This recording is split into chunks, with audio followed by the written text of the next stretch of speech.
Hello again, and welcome to another Space Engineers Planet Hype video. Now, I just want to first say that the footage in this video is very samey. I think some would even go as far to say boring. And this is purely because this is another old Planet mod done by June D.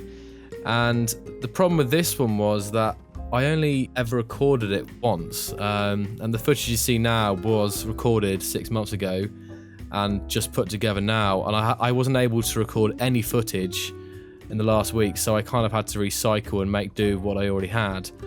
So yeah, there's going to be lots of talking, but hopefully you'll still find it interesting. And as I've been talking now, you've just seen that, you should see that this small fighter is orbiting this planet, which is a mix of water and mountainous terrain stuff. So yeah, this video is going to be kind of more laid back in style, so I thought I'd just, throw on some smooth jazz and keep us all chilled out. Right, let's get on to this then. So first off, you probably noticed that the planet used a different water texture to that seen on the planet in the first Planet Hype video. This was improved texture by June D, and yeah, it was more reflective and shiny, and yeah, I think it looks great now looking back. So I was able to achieve this orbit due to the fact the planet has natural gravity. Now, some of you may have seen natural gravity mods on the Steam Workshop, and you probably have heard of Digi's natural gravity. He's another Space Engineers code god, and him and June D and Digi have actually worked together, I think, on some projects.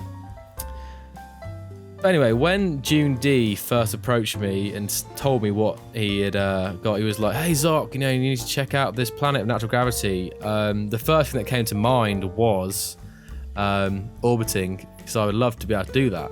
So I loaded up the world, and on the first attempt, from trying to get the right speed at the right height, I was able to get sustain an orbit for about 2 orbits, and then with a little tinkering, I think I managed to get it up to like 20 orbits. It was pretty crazy.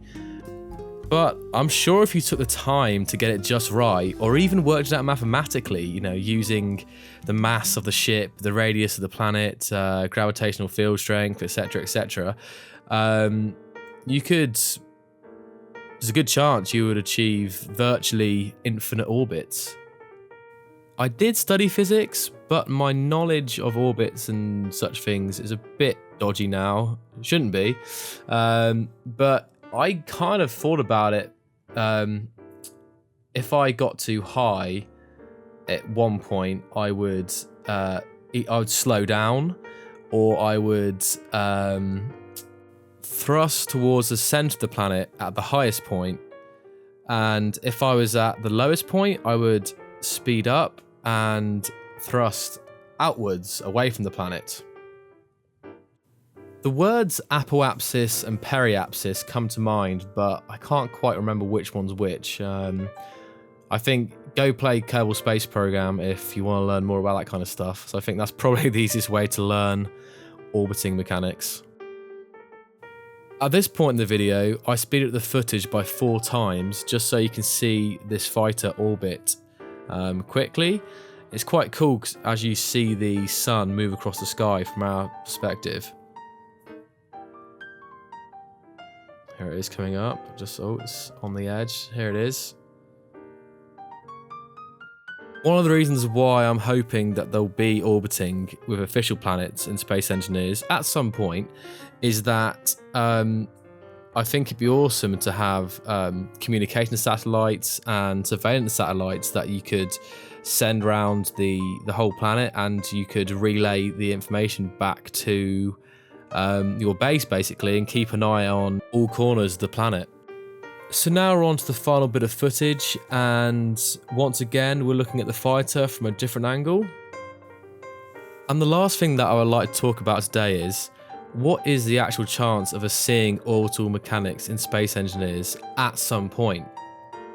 The biggest problem that I see is the speed limit currently imposed on ships and Space Engineers. I just don't think it's fast enough for the size of planets that the devs are talking about. I think they decided to go for 30 to 50 kilometers in diameter, whereas the one that I'm using now is, I don't know, 3 kilometers max in diameter. So I don't have to be going very fast for me to be falling continuously around the edge, which is basically what orbiting is. I don't know the maths off the top of my head, but I feel like for 30 to 50 kilometer planets, you'll need hundreds of meters per second in speed, if not thousands. I don't know, but way more than the speed limit is currently. So that is the biggest reason I could see us not getting orbiting for a while. But who knows? Maybe the devs will pull something sneaky out the bag. I should have mentioned it earlier, but I've just remembered to say that throughout this video, I do not touch the controls of the fighter, so it is in free flight throughout the whole video. That's just worth mentioning. Also, for obvious reasons, this planet will not be available to download on the Steam Workshop. I mean, if it had, I would have downloaded it and recorded some more footage for this video. So that just about wraps up for today, guys.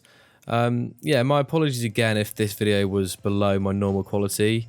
But I thought it would be interesting anyway, so I hope you did find it interesting. Let me know your thoughts on orbiting in the comments section below. I would love to know, what your feelings are about them and what your uses for orbiting would be. And as always, if you've been enjoying my videos recently, I'd really appreciate it if you could share and subscribe. But for now, I will see you next time.